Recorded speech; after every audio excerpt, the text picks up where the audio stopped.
সবাই মিলাম আগামী বছর এই ভাইকে হয়তো আর্থিকভাবে চলতে থাকবেন আমাকে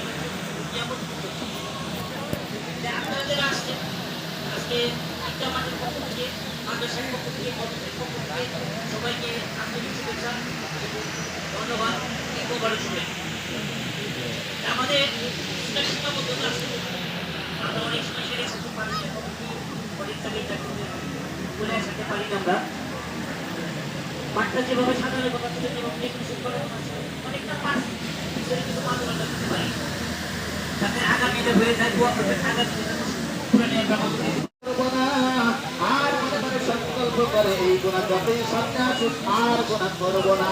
এইরকম গুণার শর্তগুলো যখন পাওয়া যায় তোমার শর্তগুলো যখন পাওয়া যায় আল্লাহ রাব্বুল আলামিন বলে আমি আমার এই বান্দার গুণাগুলো মাফ করিয়া দিলাম। সুবহানাল্লাহ।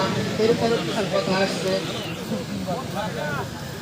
ভাই যারা হুন্ডা রাখছেন দয়া করে তাদেরকে বলছি কেউ রাস্তার পাশে হুন্ডা না রাখবেন, কেউ এখানে রাখবেন না, সবাই মাদ্রাসার সামনে নিয়ে যান। হুন্ডাগুলো মাদ্রাসার সামনে নিয়ে যান, পর্যাপ্ত পরিমাণে জায়গা আছে হুন্ডা রাখা, সবাই মাদ্রাসার সামনে নিয়ে হুন্ডা রাখেন। আবার ভাইরা যে কথাটা বলতেছিলাম তাহলে গুনাহ মাফের সুযোগ আছে না নাই?